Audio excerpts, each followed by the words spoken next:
stand and remain standing for the Pledge of Allegiance. Shirley?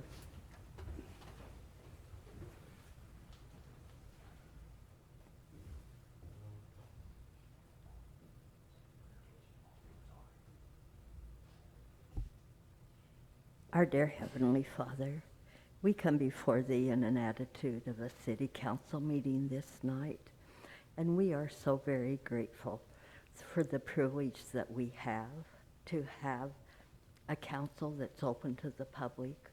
We ask blessings upon our mayor and each member of the council.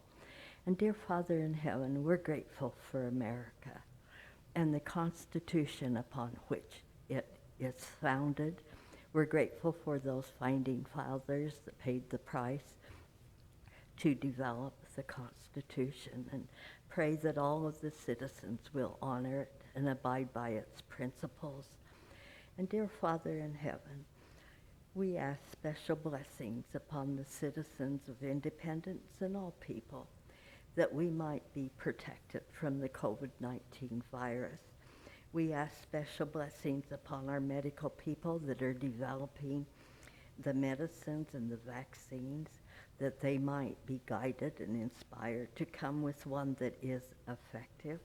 And we pray for the medical people that risk their lives to tend the COVID-19 victims, that they might have the supplies and equipment they need.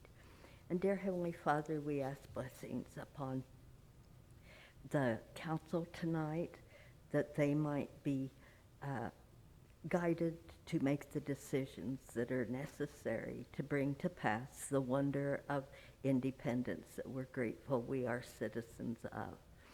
We love Thee, give Thee gratitude for all the blessings Thou hast given us, and ask these in the name of Jesus Christ. Amen. Pledge allegiance. Pledge allegiance to the flag of the United States of America and to the republic for which it stands, one nation, under God, indivisible, with liberty and justice for all.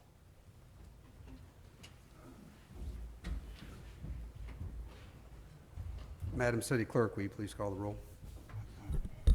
Councilmembers Huff, Here. Perkins, Here. Stewart, Here. DeLucy, Here. Steinmeier, Here. Hobart, Here. Mayor Weir. Okay, that brings us to citizens' requests. We had a couple citizens show up this evening that would like to speak.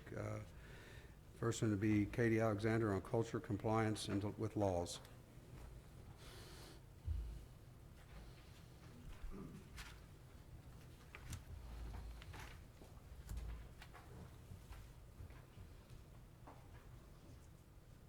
Hi, I'm Catherine Alexander, 3427 South Hardy, Independence, Missouri. And the reason that I am talking to you tonight is I would like to talk about why it is difficult to obtain compliance with the law in Western Independence. And I believe that when you have an attitude that the ends justify the means at a systemic level, that you have a pervasive attitude of however I want to get done what I'm doing, then that is going to drift down into simple things like never stopping at a stop sign, you know. So the reason that I'm saying this is because I live in an area that for the last month, once again, we now have a stop sign where they have numerous accidents. We had 8 last year. My neighbor still provides the footage to the police, which is good, you know, because we're compliant. We try to get along. We have cars broken into on a weekly basis. That costs people, they have to replace those items. It also means that you have foot traffic of criminal activity. We have endless walkers, of course, that no one can ever do anything about. You know, that's all we ever hear is we can't do anything about that. And last week was Thursday night, was the guy running around the neighborhood with the gun. And he was finally arrested after he had shot some people up on 39th and Sterling. And then Saturday night was the upside down car in the ditch at a 75-degree angle. And I'm not really sure when the police came, but I did call them. And I'm sure that they did their best, but somehow they were able to tow the car out. And that is my life. And how would you like to live that after you put all your money into a little house? That's the way you're living. And I was here last year, and we said pretty much the same thing. So I believe that the problem must be systemic, that there is some great root of not being able to do the right thing at the right time in the right spirit of the rule. And so last week I was on a committee, and I did listen to why there was equipment needed. And I do agree that there is probably equipment and personnel needed. But I did not agree 100% with anything. So when I went up to tour the place and see, why is equipment that expensive, they couldn't give me a tour. But they had told me they could give me a tour, but then they couldn't give me a tour. And anybody that works there could have given me a tour if they wanted to, but they didn't want to. So that being said, I say that I think that there needs to be a report of all city vehicles, exactly what times they're being used, what duty they're being used, annual mileage audits, and some type of external performance-based evaluations of civil servants based upon what the general public thinks is their performance, not based on what someone else's handwritten performance is, because something is not going right here, that I have to keep coming here. Something is not going right. And I do hope it doesn't rain tonight, because we'll probably be flooded again, because we have the flood problem too. So, we do have some houses for sale in my neighborhood if you'd like to buy in. We'd love to have good neighbors. That's all I have to say. Thank you. Next will be Sharon Bernard. Be on commercial property.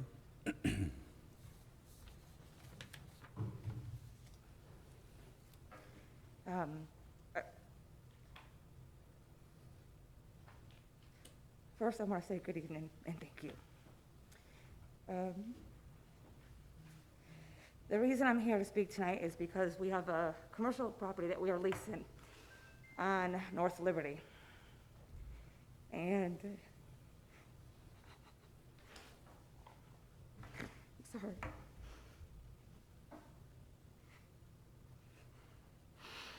We've only been there since June, and it has not been pleasant at all.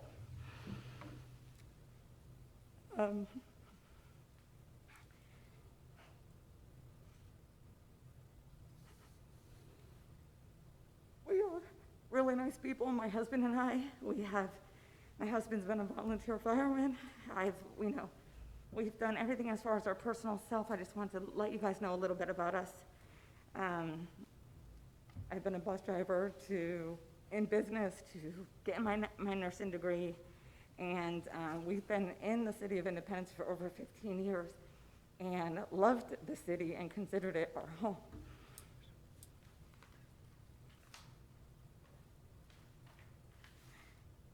Unfortunately, with that particular property, our business is a landscape and property and a maintenance company, and we also sell firewood.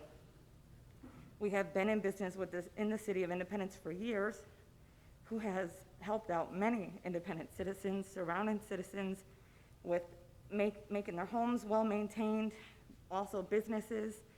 This includes their lawns, and more importantly, keeping them safe and warm in the winter with our winter services and our firewood, which apparently seems to be one of the major issues. We have had many Independence residents that heat with our firewood. We also have adopted 2 sections of the City of Independence roads, both on Nolan Road, which, as most people obviously know, that's a pretty busy street. We're constantly giving back to the City of Independence, volunteering our time, keeping the streets clean. Not only have we done this for the City of Independence, we have also done it for other neighboring cities that we have helped out as well. Oak Grove, after the tornado, we went and volunteered our time.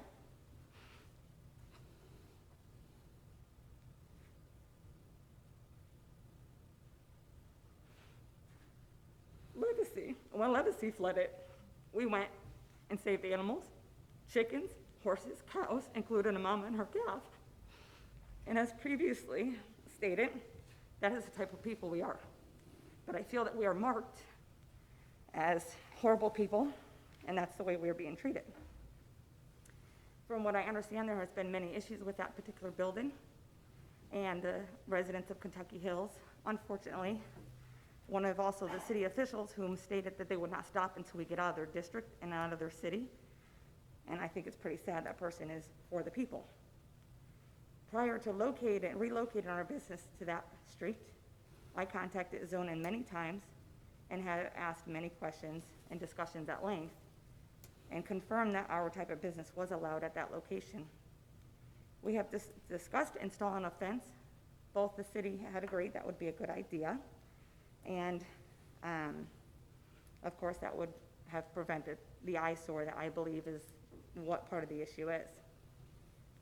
I also understand that some of the residents in Kentucky Hills are not happy with the wood, although I do wish that they had came down to us and talked to us to have the facts, such as we were in the process of getting the permit for the fence, and it is just myself and my husband that we moved an entire business. Unfortunately, it took us 3 months to move. It was about 2.5 months, and they would have realized that we were in the process. And unfortunately, with COVID, the City of Independence office hours are limited, which unfortunately has extended this process of moving forward. and You have taken- 1 minute. Thank you. And has taken much longer than we even anticipated. I was under the impression that the permit would be approved, we'd install the fence, no eyesore, everybody would be happy, including the residents of Kentucky Hills, the city, and us. I have emailed many Independence officials, city of departments, and most have even yet to respond to me. I'm not sure how the city of Independence expects for us to comply through if we do not get any response. And this mentions codes, zoning, whatever may have you. And when it comes to us benefiting the city plans, I feel like it's whatever benefits them. What I don't understand is how the previous business, from what I understand, had such eyesores and violations, never went through what we're going through. I was told it kind of looked like a junkyard.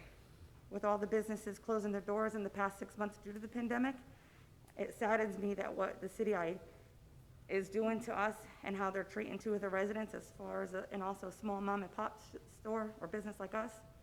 And I honestly don't know how some people sleep at night. It saddens me that the city I used to love is doing this. Thank you. That moves us to the presentation resolution. Madam City Clerk. Whereas the City Employee Recognition Program recognizes outstanding performance by employees of the City of Independence. And whereas an employee committee selects the Employee of the Month for exhibiting the qualities and ideals that best represent public service.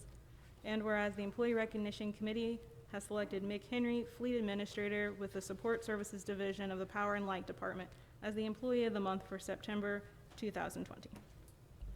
Yes, since Mick has been with the City of Independence Power and Light, he's converted the Fleet Garage from a fabrication shop to a full-service automotive shop. He handled all the fleet maintenance in-house and saved thousands of dollars. Mick is always looking for the best deals when replacing fleet vehicles and completely automated the old fleet system. Mick is always up for a challenge and works great with other departments in the city. Unfortunately, Mick has passed since this nomination, and his wife will be accepting this for him. I need a motion.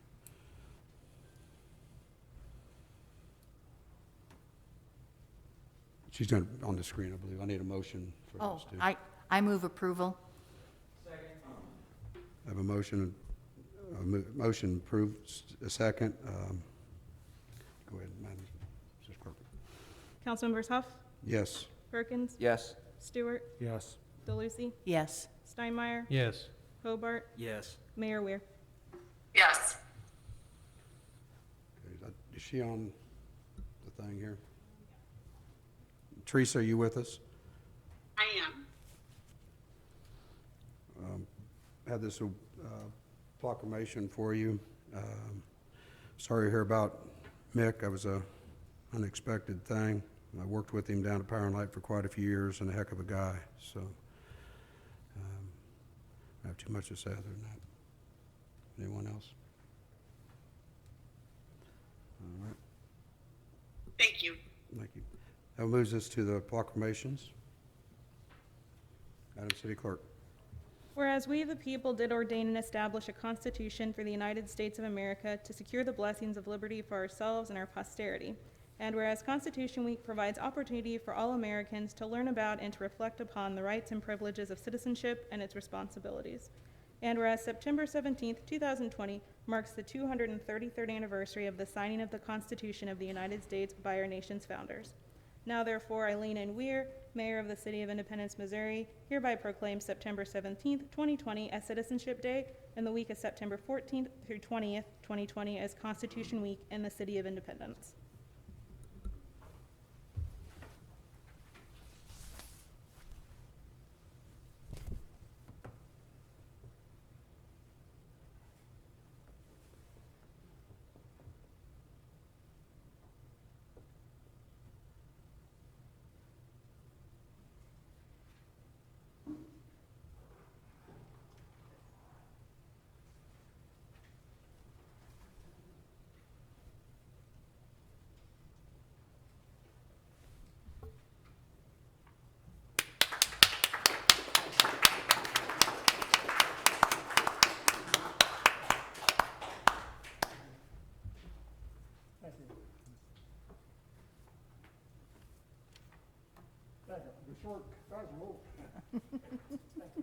Thank you.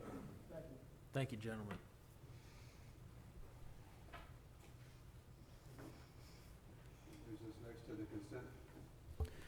Next will be the consent agenda. Councilman Steinmeier. Let me just do this. Move to approve. Second. A motion moved and seconded. Is there anything that any council would like to pull? Mr. Mayor Pro Tem, Yes. I'd like to pull 1, 2, 3, 4, Resolution 20775 and 20776. Okay. Anyone else? Madam City Clerk, would you call the roll on the rest of the items, sir? Councilmember Tough, Yes. Perkins, Yes. Stewart, Yes. DeLucy, Yes.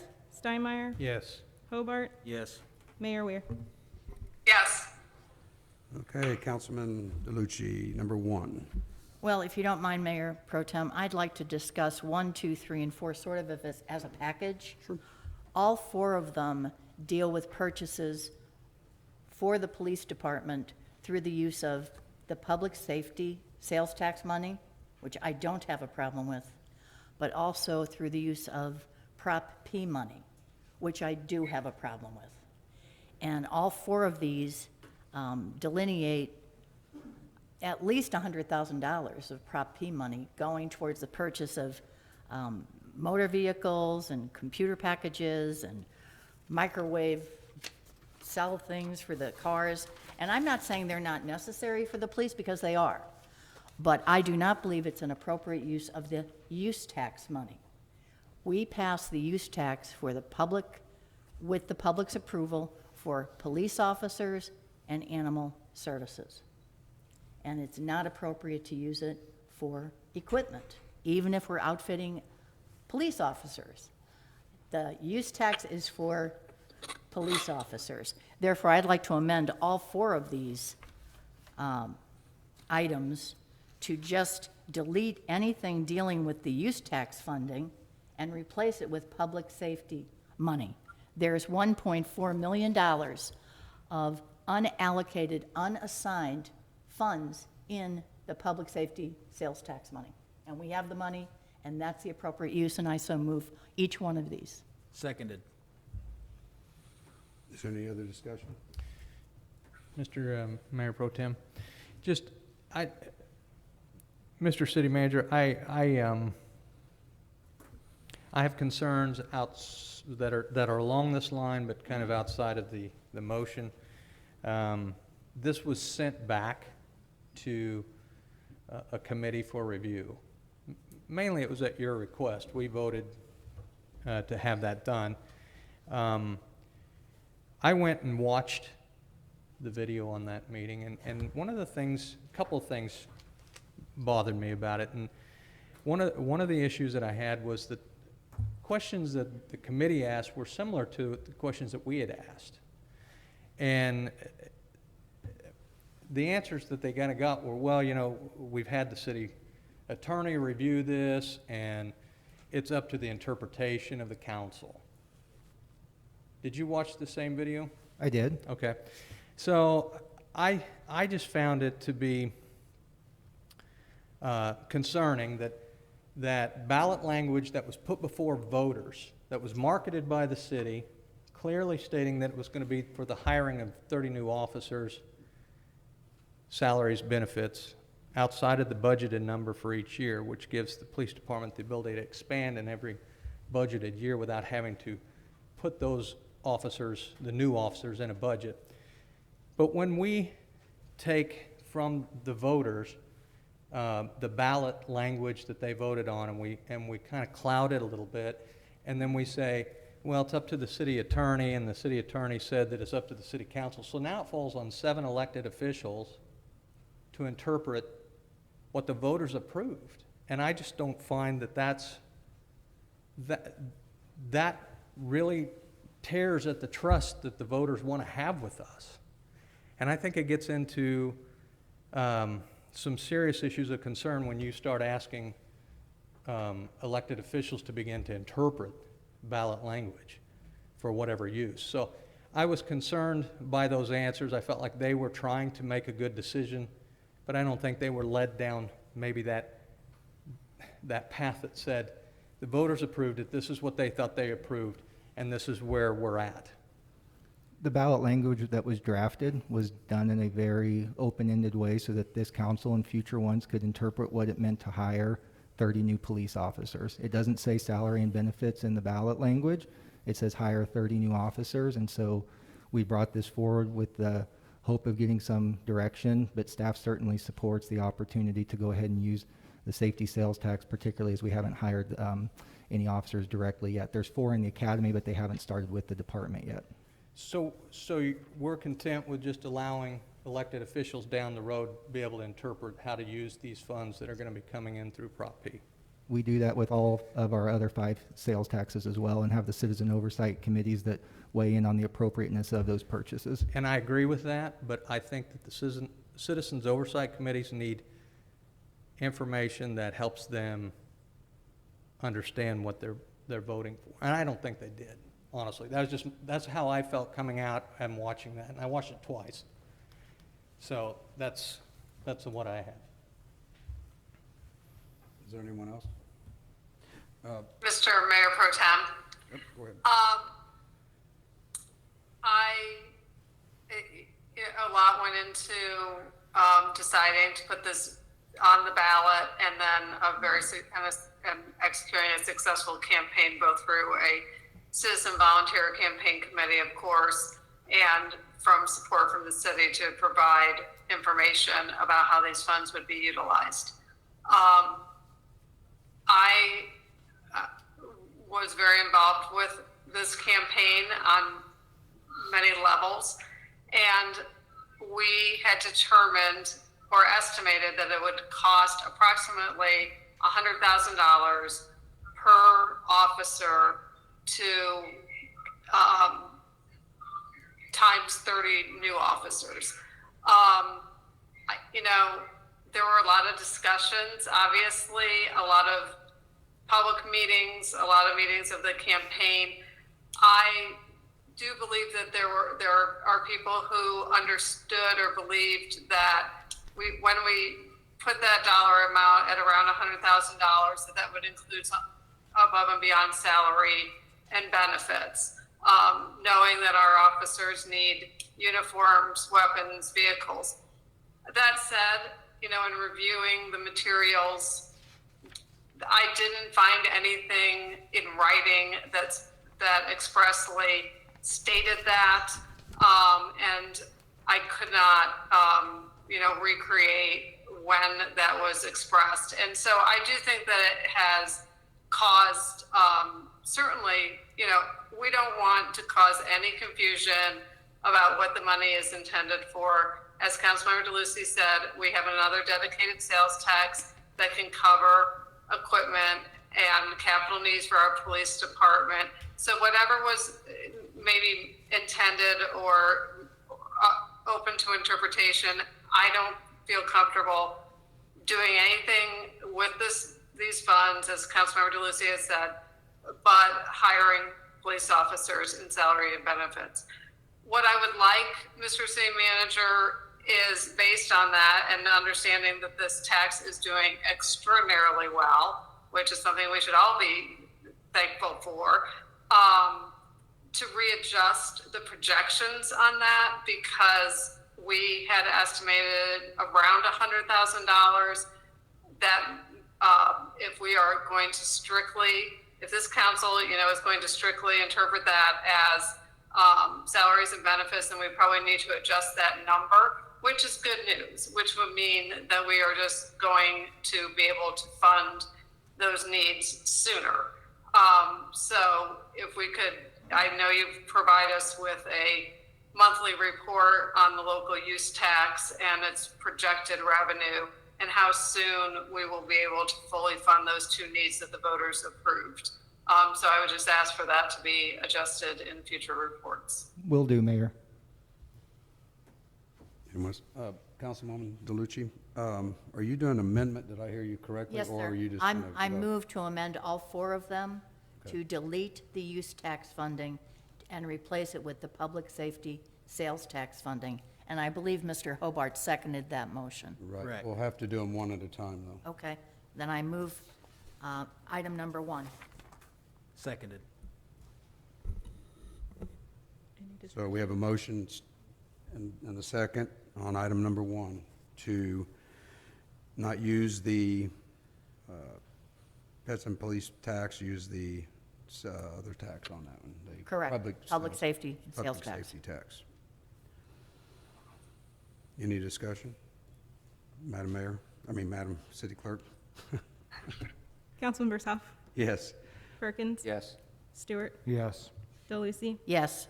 Steinmeier, Yes. Hobart, Yes. Mayor Ware. Yes. Mr. Mayor Pro Tem, I move to amend item number 2 to delete the use tax funding and replace it with the public safety service sales tax funding. Seconded. We need a motion to approve item number 1. I was going to get there at the end with all Okay. 4. Okay, we have a motion second to remove this from the pets and police and move to the public service tax. Madam City Clerk, please call roll.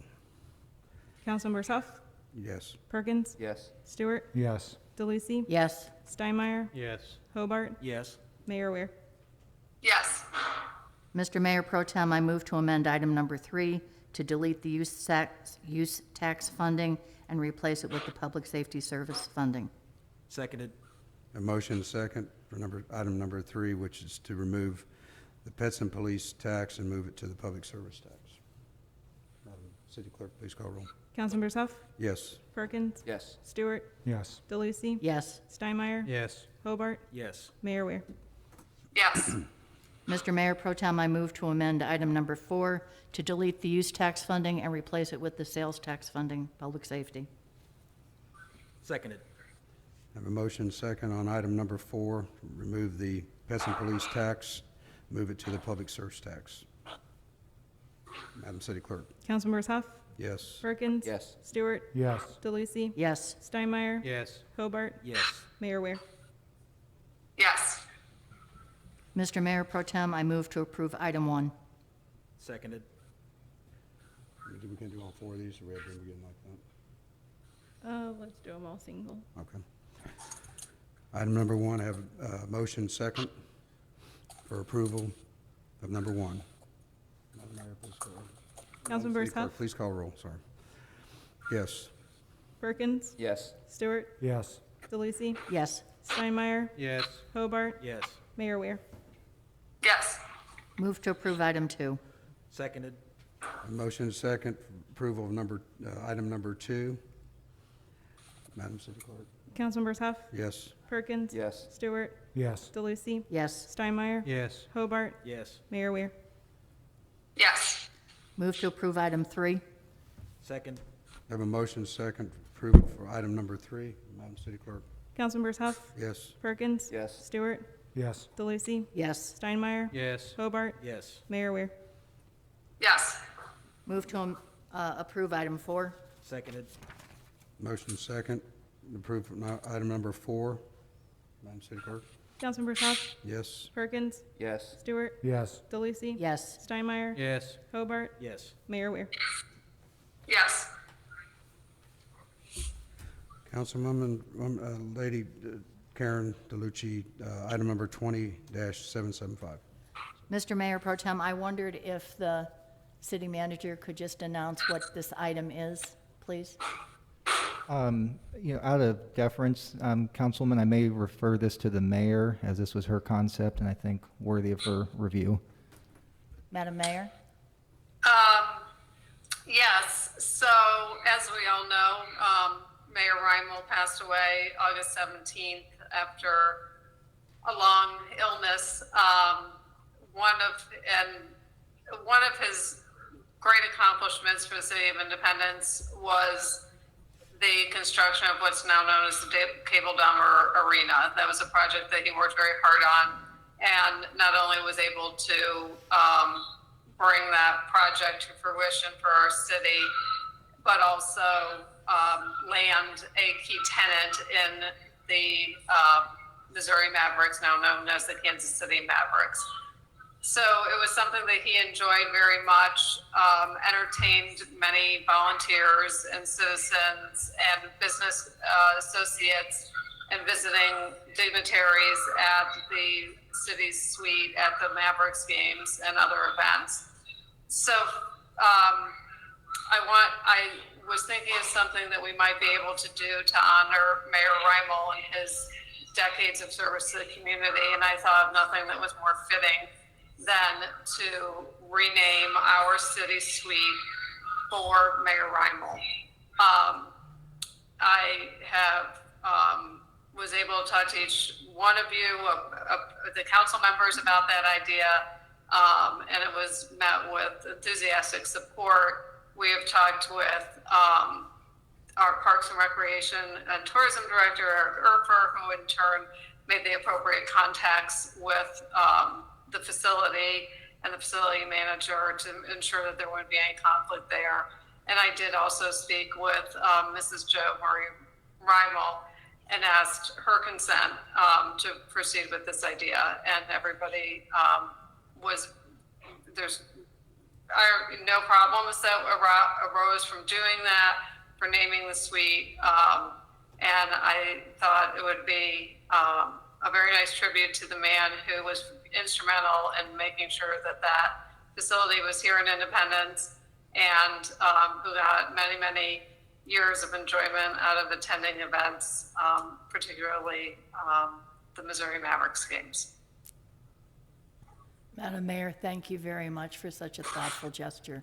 I move approval of 20775. Second. Motion's been made and seconded on 20775. Madam City Clerk? Councilmembers Huff, Yes. Perkins. Yes. Stewart. Yes. DeLucy. Yes. Steinmeier. Yes. Hobart. Yes. Mayor Weir. Yes. Councilwoman DeLucci?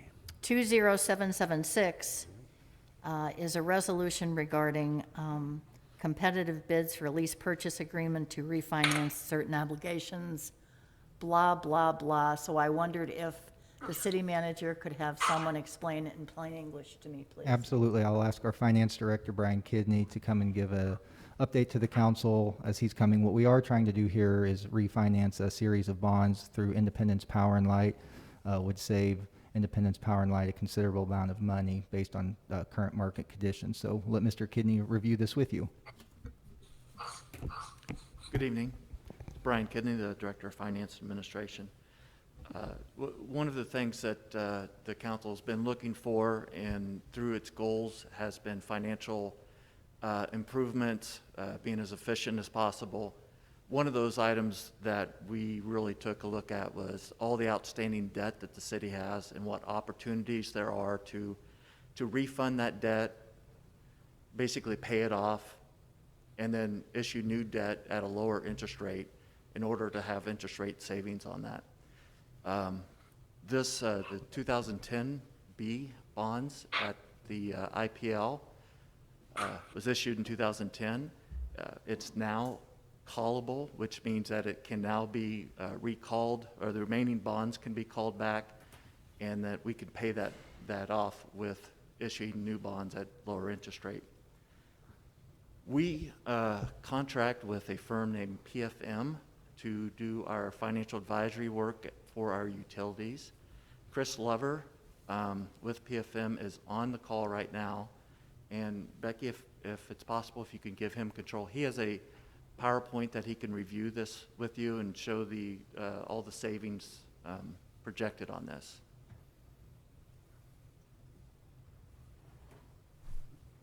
Anyone else?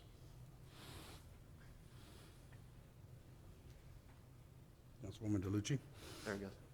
Oh, I'm sorry, I didn't see him. Oh, there we go.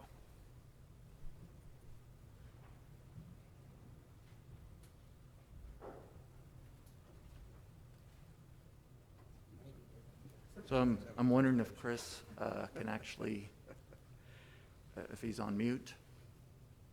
No, sorry, Brian. I just was wondering if folks could see the slide deck I shared. Yes, it's up, and if you could Okay. just go ahead and proceed. All right, so excellent. So as Mr. Kidney detailed, I work for a firm called Public Financial Management, or PFM. We were recently hired as the financial advisor for the 3 utility systems in the city. And just as a quick background, we have about 600 employees from coast to coast. We're the largest independent financial advisory firm in the country, serving all non-for-profit, state, local governments, higher ed, utilities, and the like. And we serve as your fiduciary. So that is our goal. And as was discussed, this is a refinancing opportunity, just as you might refinance your mortgage on your house for some monthly interest savings to lower your payment. This is a similar concept. And to go to our, did I get this to work okay? Go to our next slide here. On slide number 3, we did review and have reviewed all of the debt associated with 3 utilities. And what we are going to focus on tonight is the Series 2010Bs. So this is the top box with the little arrow next to it where it says a refunding opportunity. We have about $10 million, $10.6 million of bonds outstanding. And these are currently callable, which means that we could basically have the investor give them back to independents, and we could refinance those with lower cost debt. If we go to our next slide here, conceptually, this is the debt profile for IPL, and it goes out to the year 2046 when we looked at all of the debt that is on the balance sheet for this utility. And the series that we're going to talk about is the one in orange. So as you see those little orange bars down on the bottom here, we're going to make these bars a little bit smaller. So that's going to be the savings, and it's some very strong savings statistics given our market. I think the other item we'd like to point out is that when you get into the year 2038 and beyond, so way down the road here, about 18 years, the utility has some flexibility to issue more debt if they need to for generation or other type needs. So building a new power plant, solar park, wind farm, but it's nice to see there's some capacity out there and even a little bit further out to your right to address future needs and transformation. Just as a bit of background, these bonds were issued in November of 2010, over $33 million worth. Currently, about a third of them, or 10.6 million, are callable. You could issue tax-exempt bonds, and these bonds can be issued at near historical rates, and we'll see on our next slide that it is a fantastic time in the capital markets to issue debt if you are a borrower, because rates are so low. And this transaction, based on these current conditions, should produce about $2.3 million in net present value savings, which is about 22%.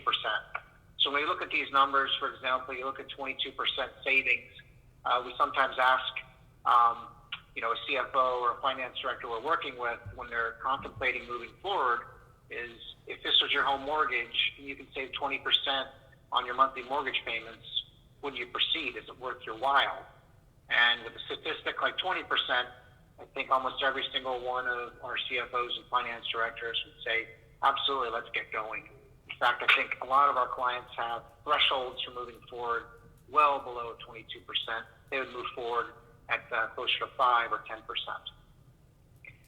We did discuss with IPL and the city, how can we actually conduct this transaction? We looked at basically 3 methods.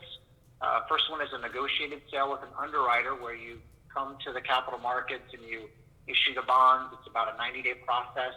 You have to hire a bank, get ratings from the rating agencies. You would have to update your disclosure document, which is about 300 to 400 pages long.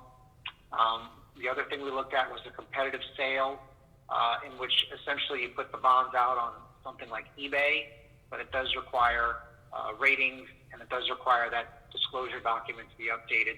So pretty laborious processes. And then we looked at a third method, which is direct purchase by a bank. So think of this as a bank loan, and we would competitively bid this, meaning PFM would develop an RFP to be distributed and returned back to the city and PFM for review. And then we would basically select the one that had the lowest interest rate and the best terms.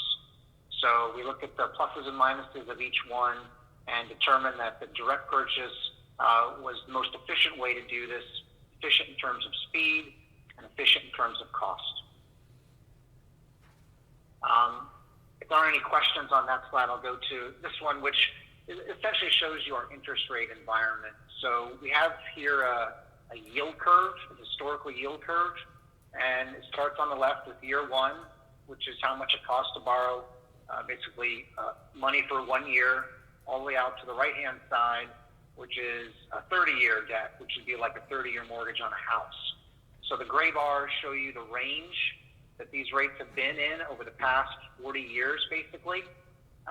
So, for example, on the 30-year debt, it's been as low as about 1% and as high as about 12.9%. It's quite a big range. And the blue line is the average, and the green line is really why we're here, and it shows you where current rates are now. So across this whole curve, that green line is on the bottom of the gray bar, and really the point to highlight here is in yellow, percent of time lower, meaning how many days, weeks, or months have rates been lower for each one of these particular maturities.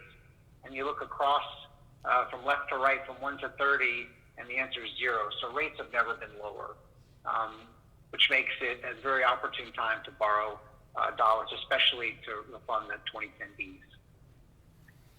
In terms of what type of savings could independents, the city and IPL expect to achieve, we ran this through our models, and really I think what I'd like to highlight is that down here are your savings statistics.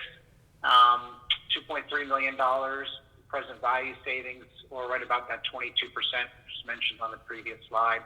So again, some very strong savings statistics for this transaction. And that's why when we talked about how to conduct this transaction, we felt it was best to do it as expeditiously and in as cost-effective a manner as possible to achieve these savings before rates potentially move higher. What is the strategic impact of this transaction? Well, just as if you refinanced your home mortgage, you'd have more cash in your pocket. If IP&L conducts this transaction, they will see essentially improved cash on hand, and it also see improved debt service coverage. So these are some metrics that are tracked at the budget level by many folks at the city, at the utility, and also importantly at your rating agency, S&P. So they like to see these statistics improve, and we've conducted some sensitivity analysis to show that over the next few years, your debt service coverage ratios will improve to a very, very strong level, all things considered. So some good statistics and an improvement in your financial metrics. On the right-hand side here, you can see the annual cash flow in terms of cash flow or gross savings. Then here we've discounted it at a 2.75% rate to get an NPV amount. And this is just for the first few years. It goes out to the final maturity of these bonds, which is 2035. So some good savings statistics for this transaction. We also talked with the city and IPNL about the possibility of using cash on hand to defease your bonds. So instead of actually getting a loan from the bank, you basically go to your savings account and take $10 million out and use it to defease these bonds. And the transaction could be executed fairly quickly, meaning you just have to find the cash and call the bonds, and that would be about it. So it's a pretty quick transaction. And as you can imagine, just as if you put dollars against your home mortgage, putting $10 million in IPL cash, it really improves your savings metrics. It goes from the 2.3 to the over $4.5 million level. So it greatly enhances the transaction. Now that's the full Monty for cash defeasance. IPL also has the option, and the city has the option of basically putting some cash against this transaction. So you basically augment the direct purchase with the bank, and here we would say IPL gave $2 million for a transaction and basically borrowed the remaining, call it $9 million. And the nice thing is that you get an improvement in your savings statistics, so an extra $1 million in savings, and your savings percentage goes from that 20% level to 31%. So it's a way to improve the savings statistics of the transaction. So it's a nice hybrid. It doesn't deplete a significant amount of cash on hand. Because when we looked at it, we thought that when you talk about a full cash defeasance, number one, there are very few issuers who would actually do that if they had the cash on hand. The vast majority of our clients would just conduct a refunding or find a hybrid solution to improve some of the savings statistics. They wouldn't defease them all in cash. For one, $10 million here is over 30 days of cash for the utility. And that represents a pretty significant amount that the rating agency might kind of frown on for a bit, to say, we'd wonder why you use so much cash, especially in a day and time and year where you have this COVID-19 crisis. And it's really still a bit unclear after 6 months how long this recession might go on for. Every day it seems like there's conflicting statistics. Unemployment is a little bit lower at 8 to 9%, but at the same time we've had 5 or 6 days in the stock market that have been absolutely crushing to your IRAs. So really some uncertainty on which way things are heading. So after some discussions, we thought it'd be best to wait, not commit the full $10 million to this cash defeasance, maybe do a hybrid solution, or even just don't do anything and do the refunding as most issuers would. And this allows the city and IPNL to really look at what we call a resilience and cash balance study. And this type of study is a pretty thorough analytical analysis of the risks facing the utility and how much cash is needed to address these risks. So overall, the PFM recommendation and a lot of the discussion we've had with the city and IPL is that in this interest rate environment where you have rates that have never been lower, the city should move quickly. We feel that the best opportunity to refund these bonds is through a direct purchase. Savings statistics are very good. They're very strong.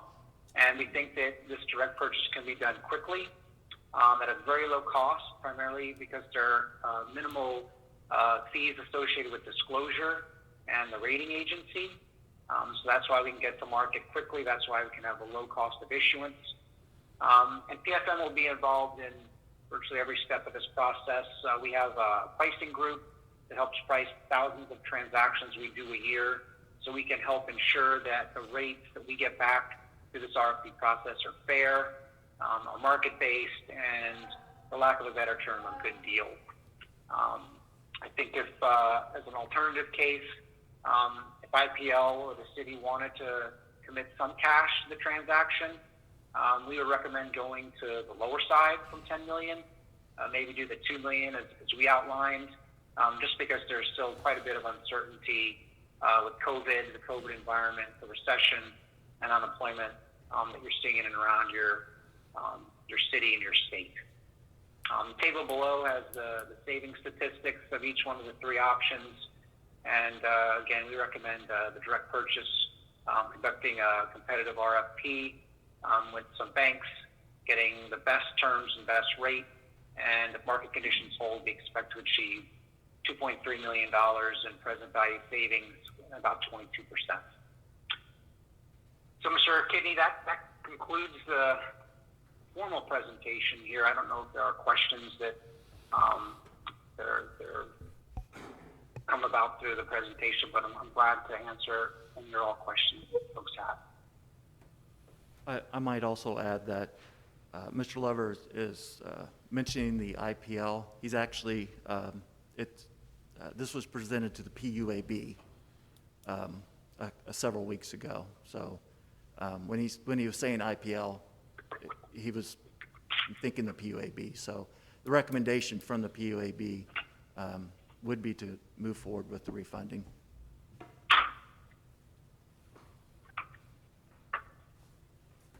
Any questions or discussion? How much is the refunding going to cost? Like, would we save a lot of cash out of pocket by putting cash in? I'm just a little confused, I'm sorry. Yes, so Mr. Lover, he had made that part of the presentation. If you don't mind, let me Yeah, pull up real quick. it was sort of difficult for me to follow him. Yeah, I think slide 11 has the statistics on what the direct purchase savings numbers are. And then the middle column is if you use $10 million in cash to defease the bonds. And then the right column has if you contribute $2 million in cash and then borrow the remaining amount required for the refunding. And you can see the difference in the present value savings as well as the savings percentage. So in all amounts, council, those savings are net of the cost that it takes to issue the bonds. I'm sorry, it's just really hard for me to follow someone who's Yeah. virtual. I just can't really understand him that well, I'm sorry. Okay. I'd be happy to explain any of these. When you're asking about the cost, that is included in the net present value savings of the savings of $2.3 million. I don't have the cost right at hand, but Chris? So we either save 21% by refunding all the bonds, Correct. or we'll save up to 31% if we throw $10 million into it, plus refund the bonds? No, so so basically the bonds are approximately $10 million. Okay, So if you take $10 million of cash on hand, that would save $3.2 million in interest expense over the life of the rest of the bonds. and the life is how long? I believe it's another, Chris, 5 years? No, the bonds go out to 2035. Oh, So it's What? basically 15 years. 15 years. So I was, Okay. A factor And of would we 5. be shortening the period of the time with the bonds by refunding the bonds, or are No. we? no, if you remember, there was the one chart that matched up, showing which years of debt service those are. The amount of years will stay the same. Okay, It's just the amount of debt service Gotcha. would be lowered for each one of those years. all right. We asked them to refund it based on the most efficient way to do so. That is, spread it out and try to get as much interest savings as possible. And that included saving or spreading that out. I would imagine we could shorten it a little bit with the $3 million or with the savings, but the savings would, well, actually the savings would probably be okay. So we can also look at those options to try to shorten it, but there's not a lot of difference in interest savings from one year to the other. So on this, this is just basically letting them come up with some solutions, right? We're not voting one way or the other, just options here. Well, the resolution would in fact give staff the authority to move forward with the cost or starting the motion of the refunding. So it would include us going out and doing RFP for the underwriter or the bank specifically. But so. It would author, So if you was gonna, I mean, at this point, say we wanted to put 5 million down, I mean, how are they gonna do that with the RFP if we don't know what we're doing yet? I mean, are they gonna send it out and have options, or are you just saying this is a refi at 10 million and whatever it lands, it lands? so staff recommendation is to refund the entire portion of the debt. The reason for that is, as he touched on, we've just started a process of doing a financial assessment of the rest of the debt. And we foresee having a refunding coming forward to the council almost every year for the next 3 or 4 years. So our thought is, as we're going into this year, let's first do a really good analysis, come to the council on recommendation of like cash balances, liquidity, reserve amounts, before we would spend down any of that cash. So we'd rather have that study first before we brought the rest of the refundings back. So our recommendation is to do the refunding now, get on it fairly quickly so we can capture the savings now. In November, December this year, we'll have this study back that talks about what is the right liquidity for our operations, and also leading us into the next round of refundings we're looking at. At that time, if we determine, well, we would have liked to spend some of the cash down, believe me, there's some refundings coming up down the road that I think we would have a better educated recommendation to you that, yes, use the cash, or no, do not. So. Right, so we'll have an option in December, whatever, after this. Right, not on these bonds, though. These bonds would be refunding these bonds 100%. Oh, okay. Future refundings, we'll want to have to you just a plan, if you will, of refunding the remaining amounts of debt and how much, if we would want to use any cash on hand versus refunding the total debt. Now, hopefully that's not too confusing. I'm trying to follow, so maybe I'll clarify it or make it worse, Mr. Kidney. So on that page, that slide 11, where it says direct purchase with cash contribution, that's strictly on there for an example. In other words, you wouldn't be recommending or pursuing a course that allows the city to buy down the bond on this one. Not on this one. But we would consider that and you mentioned a cash liquidity analysis to decide whether whatever cash we have on hand versus whatever refunding we can get on the rest of these deals, that would probably be more of a smart move to make. That would be our recommendation, is that to have have a plan, if you will, to Yeah. move forward on all of these. Yep. And it seems like, we've got a lot of stuff going on, and it seems like in the past, we haven't been ready to answer some of your questions about cash versus, things like this. And so what we're asking for is give us to December to have that ready. We'll have plenty of options for the future for any cash defeasance, which is called. But yes, for this one, It would just have that be in there. refining the whole thing. refund. Without a cash infusion or buy down from us. Correct. The reason we added Okay. this slide is because this was a discussion at the PUAB, Okay? and we just wanted you to see that because that question was asked at PUAB. We didn't want, we wanted to be full disclosure and transparent here that question came up. So we did want to show you the analysis that was done on that, but still our recommendation stands, Gotcha. as did the PUAB recommendation. I appreciate which was that, to and I've bring got one more follow-up here.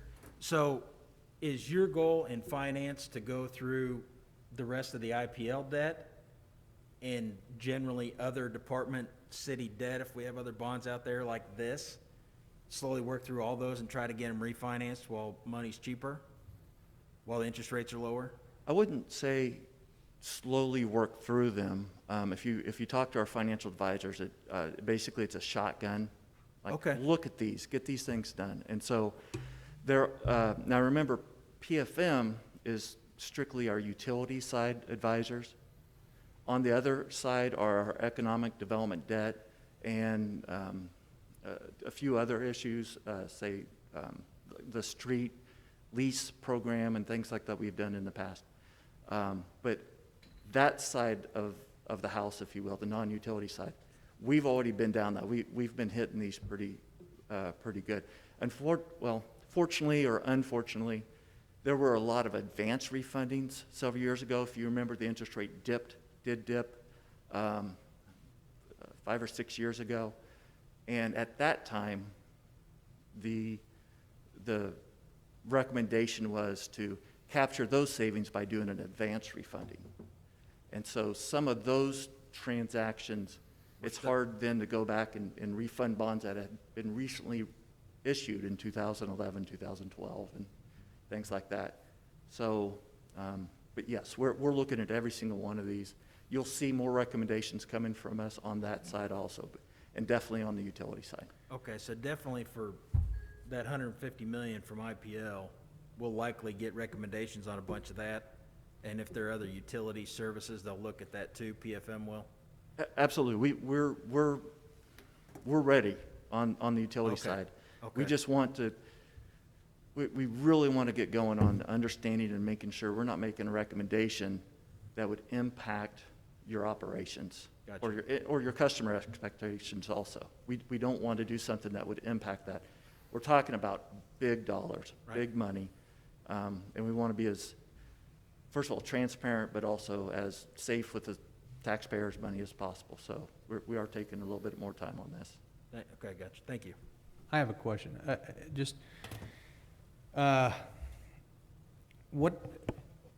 So are we in a position where if we wanted to tackle this debt, pay it off, could we do that? These bonds, I mean, you're This ready? particular 10 million? Sure. So your question is, do we have $10 million on hand Yeah. that we What would don't that- need? Yeah, well, I don't know if we have anything that we don't need, but yeah, do we have the ability, rather than, listen, I guess bottom line is, is it the best position of the city to continue to carry debt going into levels of uncertainty with not just our economy, but the nation's economy and the global market? We're talking about a lot of things that, there's a lot of unknowns, a lot of uncertainties in economics right now. So, Yeah, absolutely. so my question is, if we have the ability right now to tackle some of this debt, why wouldn't we? I mean, where's the financial advantage of stringing it out 15 more years at a low interest rate if we have the ability to pay it off today? And the question is exactly the one that we're wanting to make sure that we have a good answer for you in the big picture as we go. And it's also the same question we will get when we go to like Standard & Poor's or Moody's or the investors, and they may say, wait a minute, the best thing that the city has, the best foot forward on your bond rating is your liquidity, or it was, but now you've used $10 million to lower your liquidity.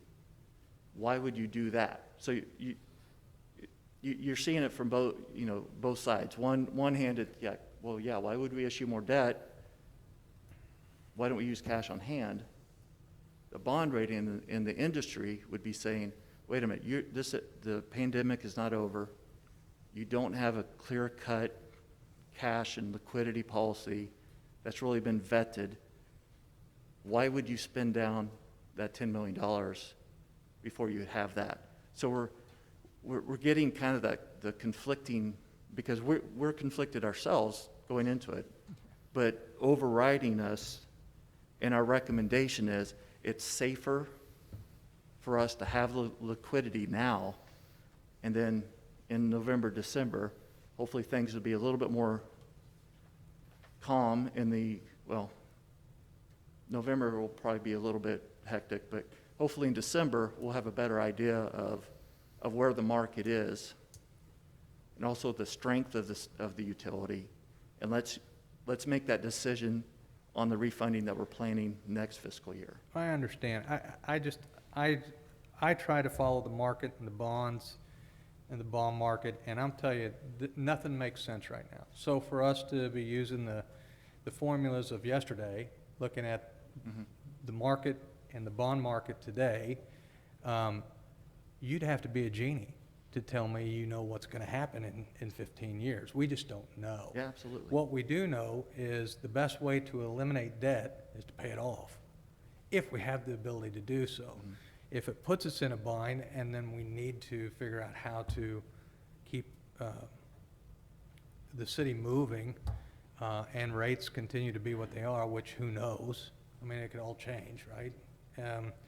We have the ability to go out because we have a stronger rating, correct? We could borrow against a stronger rating. Yes? No? Spending our cash might kill our rating. It could, but there's no assurance that it will. That's the thing. Correct. Because again, the bond market is not acting as it has in the past. So I'm just worried that taking the advice just to keep carrying debt doesn't sound smart to me, but you know, they pay you to be smart in this area, but I just want to make sure that we understand, nobody knows, right? And to ask us to just kind of go into it blindly and hope you guys negotiate it out and how, I mean, I'm just trying to be transparent. I don't know, I'm not sure we know what we're being asked to approve. Right. So, Mr. Mayor Pro Tem, if I may.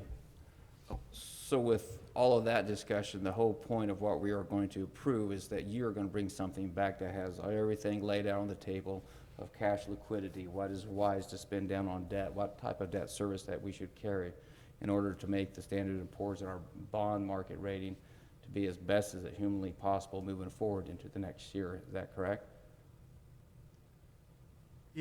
yes, with the idea also, not just, we're not trying to just please S&P. We're also trying to make sure that we have a good, solid, safe financial position for the utility. So when you come back in December, we're going to have some good analysis to make a good, firm decision on what we need to do for the path forward.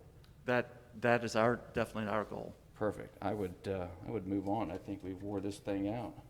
Well, wait a second. I'm confused by what you're saying, so just help me to understand. So you're gonna bring back some recommendations on this 10 million, or we're gonna trust you guys to move forward with it, whatever you think? Yes. So not for this the liquidity question would be for a future transaction. We actually had a call this morning that we were talking about the cash infusion. Part of what we're doing, what I'm doing, and making sure that our financial advisors are following, we're going to pick and we're going to select the right bank to use, and then we're going to come back to them and say, you know what, give us an idea of different rates. If we were able to lower it with cash, show us a little bit better. We also have some appropriation-based. This debt is currently general fund appropriated. Part of this transaction is to take the general fund appropriation out of the picture on this one, to restructure that as only a utility-based. So there are things that will still be done. We will bring it back to council for approval, setting the cell and saying this is how we're going to do it. But I would say, yes, that trust that your professionals are showing fiduciary responsibility.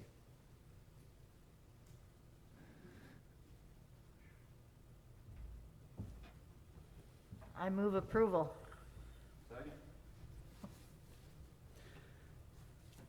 Madam City Clerk? Councilmembers Huff, No. Perkins, Yes. Stewart, DeLucy, Yes. Steinmeier, No. Hobart, Yes. Mayor Weir. Yes. Motion passes. Or resolution passes, I'm sorry.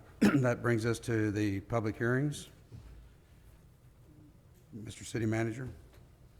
Yes, our first public hearing tonight, we'll ask Mr. Scannell to go up and conduct this for us.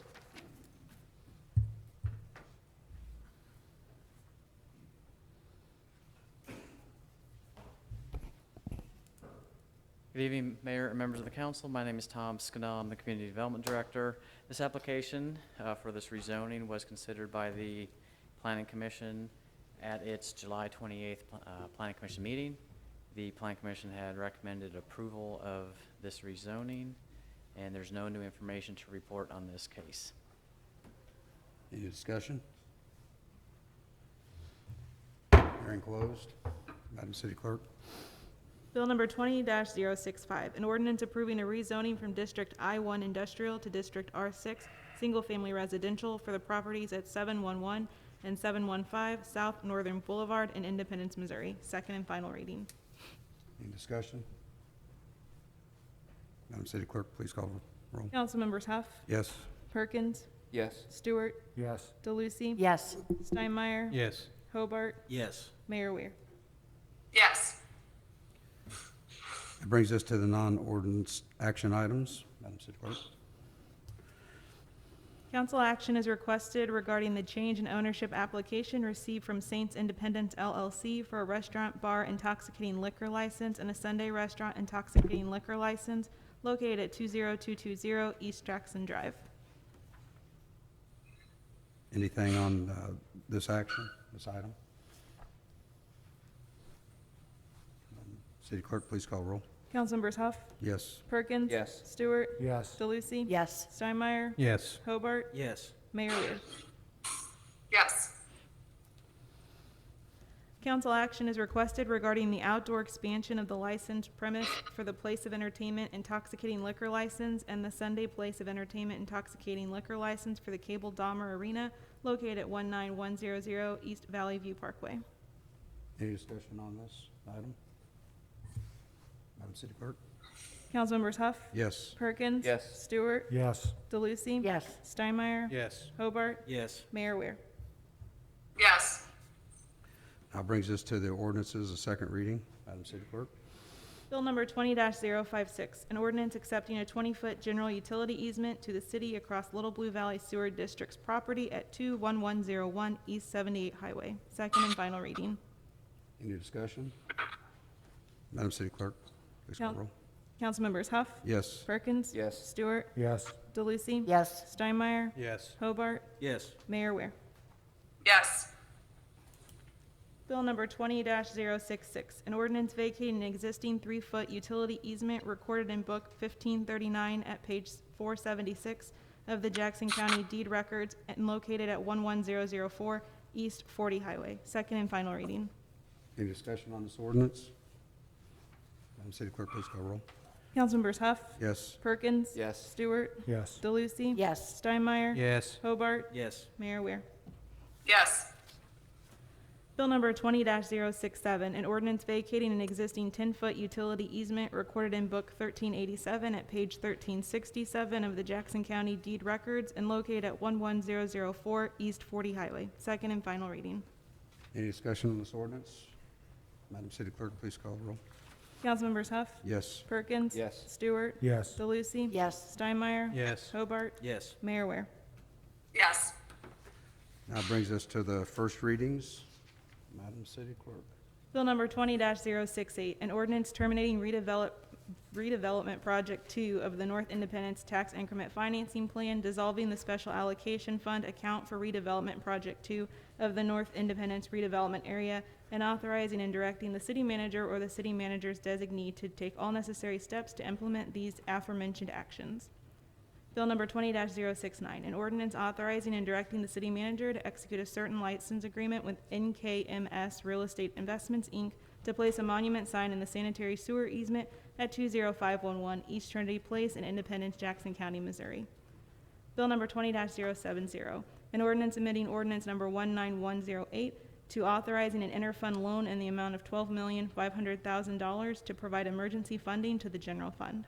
Mr. Mayor Pro Tem, I wondered if the city manager could address 20-070.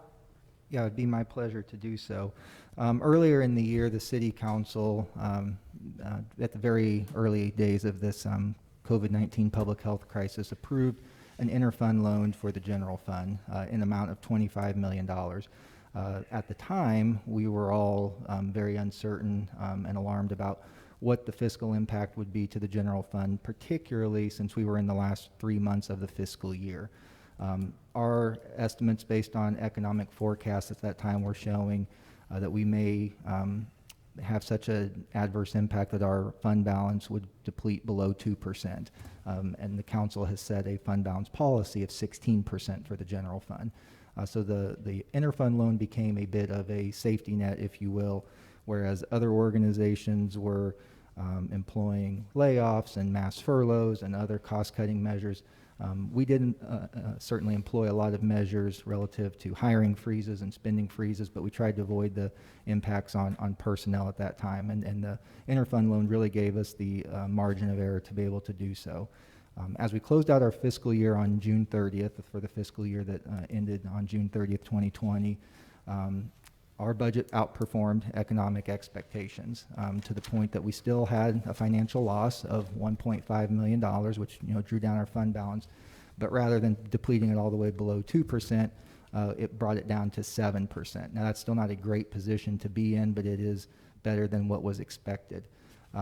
We had more of a margin of error for the fiscal year that we're now in, because we had time to plan, and we built that budget with a $1.5 million contingency in the general fund against further revenue loss or unforeseen expenses related to COVID-19. So because of the better than expected performance, we've not had to draw down on that interfund loan.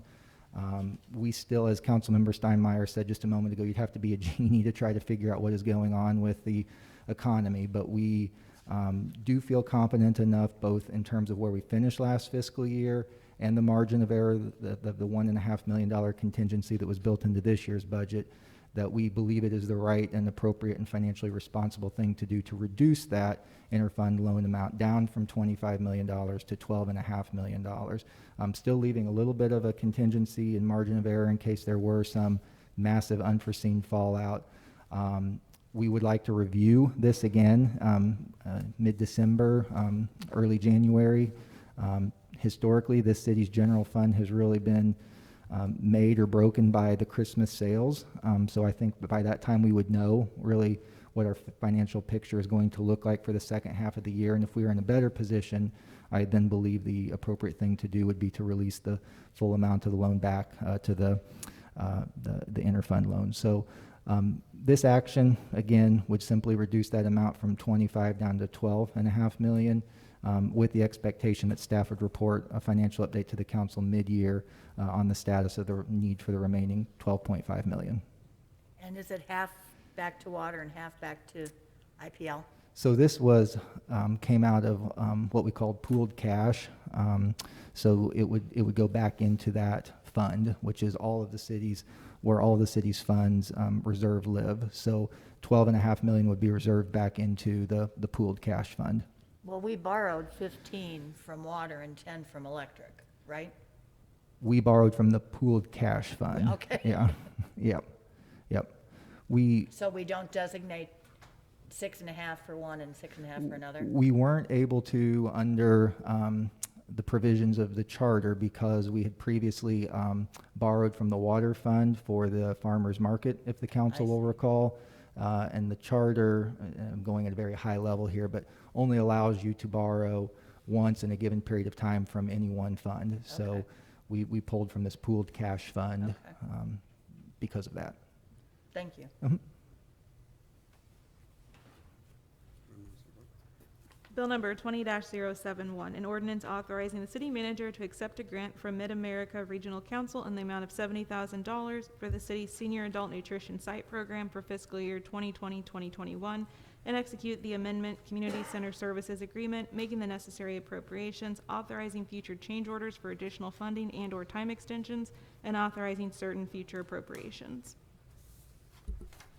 That brings us to council member comments. I'll start on my left. Councilman Hobart. Nothing tonight, Mayor Pro Tem, thank you. Councilman Steinmeier. Well, I wanted to revisit the, under information only, number 1, the proclamation in terms of the wording. We said we would come back and revisit that. And I don't know how everybody's feeling. I can tell you that one of my great concerns in that proclamation was we had a few issues where the city appeared to be very heavy-handed in trying to bring some compliance, putting some really undue burden on businesses to enforce the mask issue that the county has us under. And under the threat that we're going to come in and shut your utilities off. And that happened in a couple of businesses that I'm aware of. And I understand the proclamation, but we got to, at some point, we have to become sympathetic to the businesses of this community, and what they're capable of doing, what they have the ability to do. And let's face it, everybody's getting pretty weary of mask wearing. We just are. And I understand why, I get it, but I think we need to revisit that proclamation and remove some of the heavy-handed language, Mr. City Manager, out of that, and in order to keep some support for the mask mandate. But we've got to have a different attitude in the city. We need to be more compassionate and sympathetic to what these businesses are going through, what our families are going through, what people are just trying to live are going through. And then here comes the city along threatening to shut power off.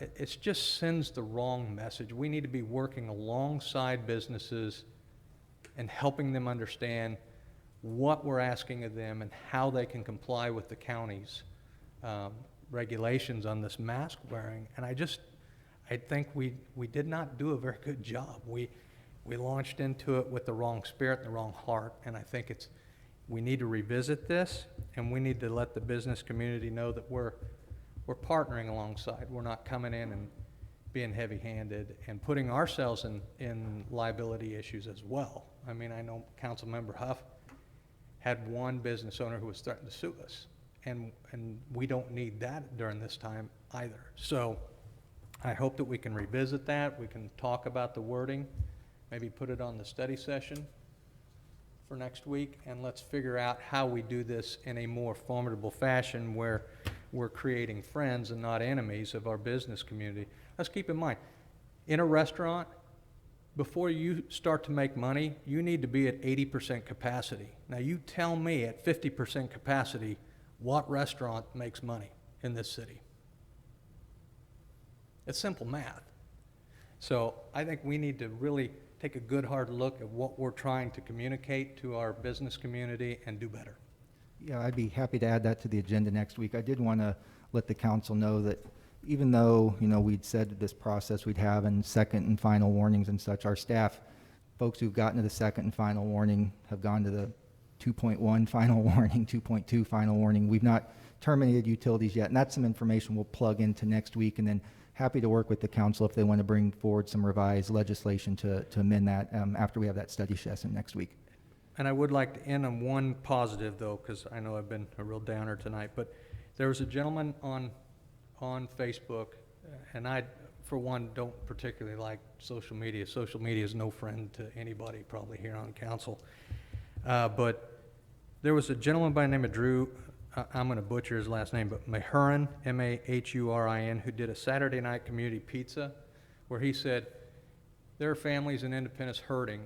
You can't, they can't afford a pizza night, but if you need, or if you would like to have a treat of pizza, send us your address, post your address, and then someone will pick up your address and send pizza. He had over 440 comments, and they sent pictures of people that responded. That's the kind of community I want to live in Independence.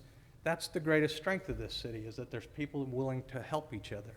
And so while there's a lot of negative, nasty keyboard commandos on social media, when one person does something very positive and the community responds, I say, job well done. I don't know this Drew. I'd like to meet him, and hopefully I'll get a chance to, but just something positive for tonight. Thank you.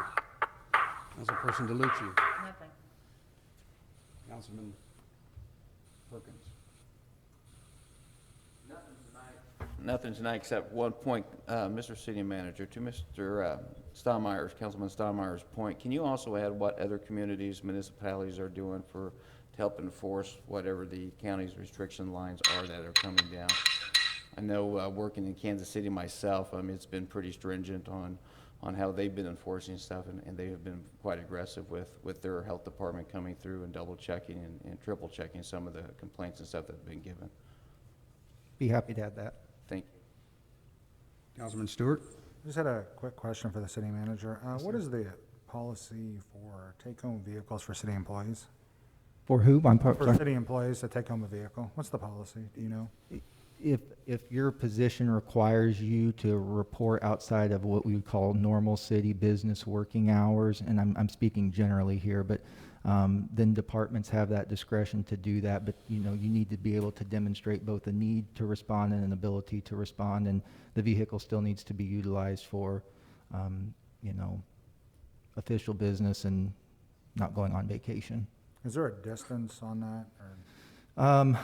I can get that information for you. I'm sorry, I'm going off of memory just a little bit, but I will pull that information down and send it to you and the rest of the council, if that's okay. Okay, that'll be fine. Thank you. Certainly. Mayor Weir. Hi, thank you. Yeah, I'm glad to revisit this state of emergency proclamation and bring forward more information. I think that's a good suggestion. We have been discussing or working on having our regulated services come to a study session, so I think this is a great time to do that.